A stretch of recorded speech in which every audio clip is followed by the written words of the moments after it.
Titanic پر جانے والی سب marine جو کہ سیر و تفریح کی غرض سے جا رہی تھی، اس میں موجود 5 لوگ کیوں مرے، کیسے مرے، سب میرین کیوں ڈوبی، اس کے ڈوبنے کی وجہ کیا تھی، مختلف قسم کے تبصرے ہیں۔ یقین کیجئے کہ یہ صرف اور صرف ٹائم پاس ہے، اس کے تذکرے کا کوئی ایسا ضروری پہلو نہیں ہے کہ جس پر ہم کوئی بحث و مباحثہ کریں۔ میں صرف اتنا ہی عرض کرنا چاہتا ہوں کہ ایک ایمان والا شخص یہ کیوں بھول جاتا ہے کہ اس کے لیے اللہ اور اللہ کے رسول کا حکم ہی بس ہوتی ہے۔ اللہ اور اللہ کے رسول کی حدود پھلانگنا یہ ایسا ہے کہ جیسے دین اسلام سے نکل جانے کے مترادف ہو۔ 1912 میں جب ٹائٹینک ایک کربناک عذاب سے گزر کر ڈوبا تھا، اس کی وجہ یہ تھی کہ اس کے تخلیق کار نے، ٹائٹینک کو بنانے والے شخص نے یہ دعویٰ کیا تھا کہ اس جہاز کو ہم نے اس طرز پر بنایا ہے کہ اگر اللہ بھی چاہے تو اس جہاز کو ڈبا نہیں سکتا۔ اور پھر لوگوں نے دیکھا، بلکہ پوری دنیا نے دیکھا کہ وہ جہاز اپنے پہلے ہی سفر کے 4 گھنٹوں کے دوران وہ ڈوب کر دنیا کے لیے نشان عبرت بن چکا تھا۔ مطلب کہ وہ اللہ تبارک و تعالیٰ کے عذاب کا شکار بن گیا تھا،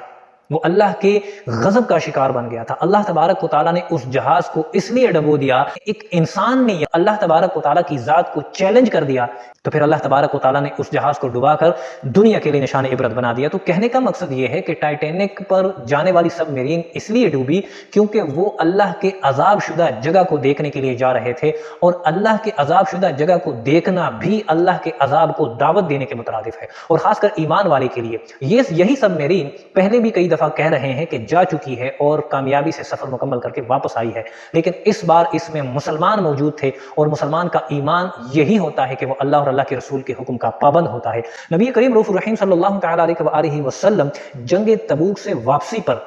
مدائن صالح سے گزرے، یعنی اس بستی سے گزرے کہ جہاں حضرت صالح علیہ السلام نے اپنی زندگی گزاری تھی، اور اس بستی سے گزرے کہ جس بستی پر عذاب الہی نازل ہوا تھا، اور اس بستی کو اللہ تبارک و تعالیٰ نے عذاب نازل فرما کر دنیا کے لیے نشان عبرت بنا دیا تھا۔ جب نبی کریم صلی اللہ تعالیٰ علیہ وسلم اس بستی میں داخل ہونے لگے تو صحابہ کرام سے ارشاد فرمایا کہ اس بستی میں داخل ہوتے ہوئے روتے ہوئے داخل ہو،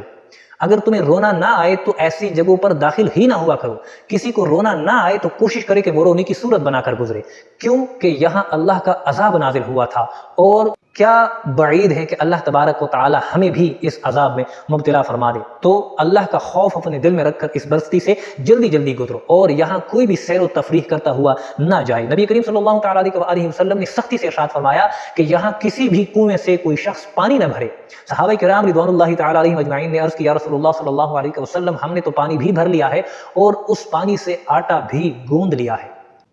اللہ کے پاک نبی صلی اللہ تعالیٰ علیہ وسلم نے ارشاد فرمایا کہ اس آٹے کو گرا دو، ضائع کر دو۔ دوسری روایت میں آتا ہے کہ اللہ کے نبی نے ارشاد فرمایا کہ اس آٹے کو بطور چارہ اونٹوں کے سامنے رکھ دو۔ نبی کریم صلی اللہ علیہ وسلم نے ارشاد فرمایا کہ اگر تمہیں پانی کی واقعی ضرورت ہے تو اس کنویں سے بھرو کہ جہاں حضرت صالح علیہ السلام کی اونٹنی پانی پیا کرتی تھی۔ اور اس بستی پر عذاب آنے کی وجہ کیا تھی کہ یہاں پر اللہ تبارک و تعالیٰ نے صالح علیہ السلام کے لیے ایک اونٹنی کو بطور معجزہ پیدا فرمایا تھا، اور اس اونٹنی کے لیے حکم یہ تھا کہ جس کنویں سے جس دن وہ اونٹنی پانی پیے اس دن کوئی بھی اس کنویں سے پانی نہیں بھرے گا، اس کنویں سے اس دن کسی کو بھی پانی بھرنے کی اجازت نہیں تھی۔ لیکن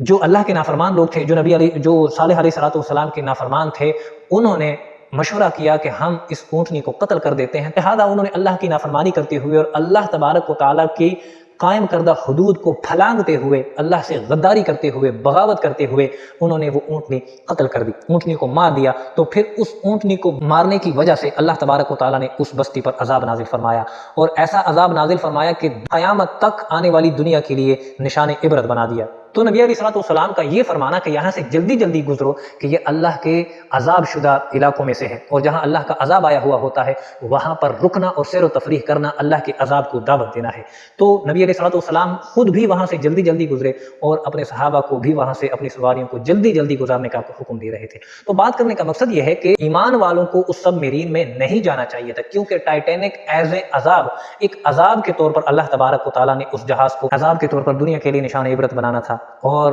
اس جگہ کو دیکھنے جانے کے لیے بھی ایک عذاب کو دعوت دینے کے مترادف ہے۔ لہذا ہمیں ان باتوں پر کبھی بھی توجہ نہیں دینی چاہیے کہ وہاں وہ سب میرین کیوں ڈوبی، کیسے ڈوبی۔ ہمیں صرف یہی سوچنا چاہیے کہ وہ اللہ کے عذاب کو نظر انداز کر کے اس جگہ سیر و تفریح کے لیے جانے کا ارادہ رکھتے تھے، لہذا اللہ تبارک و تعالیٰ نے انہیں بھی لوگوں کے لیے بلکہ دنیا کے لیے نشان عبرت بنا دیا۔ اللہ تبارک و تعالیٰ ہمیں ایسی جگہوں پر جانے سے محفوظ فرمائے، آمین۔